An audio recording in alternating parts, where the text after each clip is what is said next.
Hello guys, my self चेतन प्रकाश।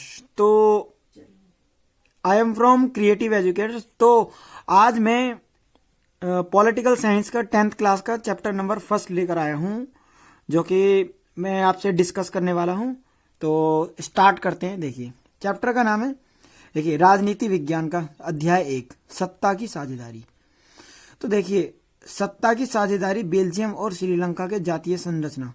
साझेदारी बोलते किसे? देखिए, साझेदारी उसे कहते हैं जब आपस में मिलकर कोई चीज की जाती है या फिर मिलकर सत्ता के अंदर आते हैं। जैसे कि मान लीजिए कोई दो पार्टी मिलकर एक नई पार्टी बनाती है, ठीक है, मतलब मिलना उनका, ठीक है, मिलकर वर्क करना, वो साझेदारी कहलाती है। तो देखिए, अब इसके अंदर मैंने जो बताया आपको, सत्ता की साझेदारी बेल्जियम और श्रीलंका के जातीय संरचना के ऊपर हम लेकर चलते हैं। देखिए, एक एग्जाम्पल के रूप में देखिए, इसके अंदर क्या था कि ये पूरा एक डायग्राम है। इसके अंदर है तमिल सिंगली दोनों हैं, ये लोग जो भाषाएं बोलते हैं, इतने तरह के लोग हैं वहां पर, ठीक है।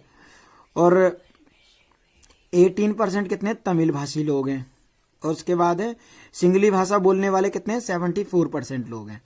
और देखिए, इसके अंदर फ्रेंच भाषा वाले जो हैं 80% हैं, और 20% के उनसे डच भाषा बोलने वाले ये गए। उसके बाद देखिए, थर्ड वाले में देखिए 59 उच्च भाषा बोलने वाले हैं, और 1% जो है जर्मन भाषा को बोलते हैं। और उसके बाद देखिए 40% है फ्रेंच भाषा को बोलने वाले। तो ये हैं। उसके बाद देखिए,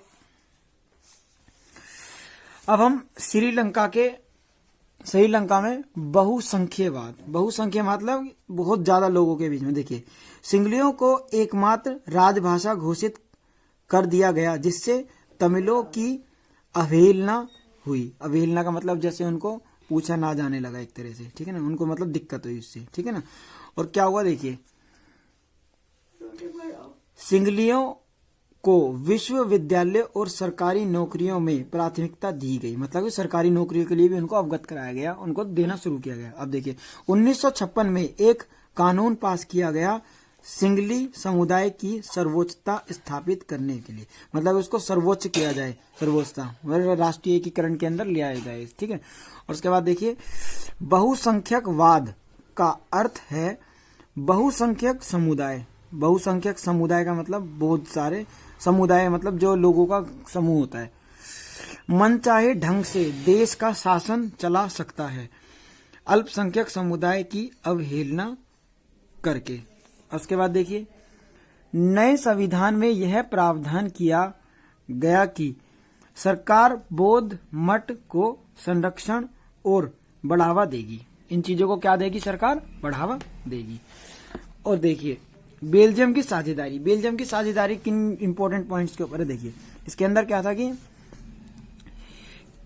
केंद्र सरकार डच और फ्रेंच भाषा मंत्रियों की संख्या समान विशेष कानून के लिए दोनों समुदायों की सहमति इसके अंदर होती है, ठीक है। देखिए, उसके बाद है 1970 और 1993 के बीच संविधान में संशोधन किए गए। तो ये उसी के ऊपर है, ताकि सब मिलजुल कर रहें। तो सभी के पॉइंट है। पहला पॉइंट जो मैंने ऊपर पढ़ दिया एक।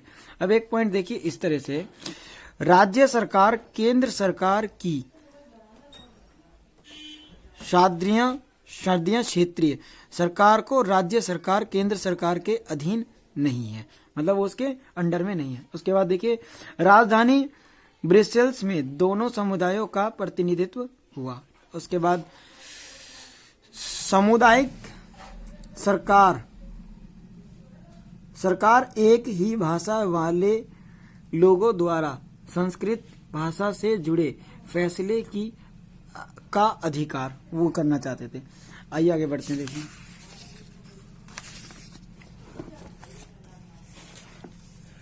तो देखिए, सत्ता की साझेदारी क्यों जरूरी है। देखिए, सत्ता की साझेदारी, देखो, युक्तिपरक तर्क। तो इसके अंदर है हानि या लाभ के परिणामों पर आधारित।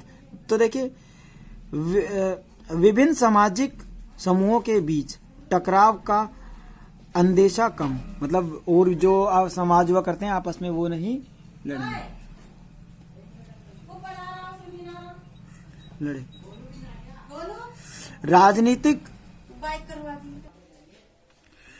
राजनीतिक व्यवस्था के स्थायित्व को के लिए अच्छा, तो ये उनके लिए अच्छा हुआ। अब देखिए नैतिक तर्क कौन से होते हैं। नैतिकता या अंतर्भूत महत्व पर आधारित, सत्ता की साझेदारी लोकतंत्र की आत्मा है। क्यों? क्योंकि इसके अंदर लोकतंत्र है जो है ना, लोग अपनी विचारों के अनुरूप पूर्ण स्वतंत्रता हैं और अपने प्रतिनिधि को चुनने का उनके पास पूरा अधिकार है। इसमें लोगों की भागीदारी आवश्यक है क्योंकि लोगों के द्वारा ही लोकतंत्र बनाया गया है। तो अब देखिए, लोगों की भागीदारी आवश्यक है तथा लोग अपनी भागीदारी के माध्यम से शासन से जुड़े रहें। तो लोगों का अधिकार है कि उनसे सलाह ली जाए। तो इसके अंदर लोग अपनी सलाह देते हैं। प्रशासन की शासन किस प्रकार हो, तो शासन किस प्रकार हो इसके अंदर अपनी वो सलाह देते हैं। आइए आगे बढ़ते हैं। देखिए उसके बाद आता है कि सत्ता की साझेदारी के विभिन्न रूप। विभिन्न रूप क्या होते हैं? देखिए ऊर्ध्वाधर वितरण क्या होता है? सरकार के लिए स्तरों के बीच सत्ता का बंटवारा। एक होता है केंद्रीय सरकार के द्वारा, एक होती है प्रांतीय सरकार, स्थानीय सरकार और स्थानीय सरकार। इन सब चीजों में इसका बंटवारा होता है। सत्ता की साझेदारी के विभिन्न रूप हैं। एक होता है क्षैतिज वितरण। क्षैतिज वितरण के अंदर शासन के विभिन्न अंग, जैसे कि विधायिका होती है, शासन के विधायिका, कार्यपालिका और न्यायपालिका, इन तीनों अंगों के द्वारा क्षैतिज वितरण किया जाता है। बीच की सत्ता का बंटवारा होता है। अब देखिए विभिन्न सामाजिक समूहों का दबाव समूहों के बीच। देखिए बेल्जियम और सामुदायिक सरकार सामाजिक रूप से पिछड़े समुदाय तथा महिलाओं की प्रशासन में हिस्सेदारी थी उनकी। और देखिए विभिन्न राजनीतिक पार्टियों, हित समूह व दबाव समूह के बीच। इसके अंदर क्या होता है? सत्ता की राजनीतिक दल एक दूसरे के बदलती रहती है और इसमें गठबंधन होता है सरकारों का। इस तरह से पूरा होता रहता है। तो हमारा चैप्टर यहीं तक था। उम्मीद है आपको ये चैप्टर समझ में आया होगा। तो इसके इम्पोर्टेंट पॉइंट्स थे जो मैंने आपके साथ डिस्कस किए।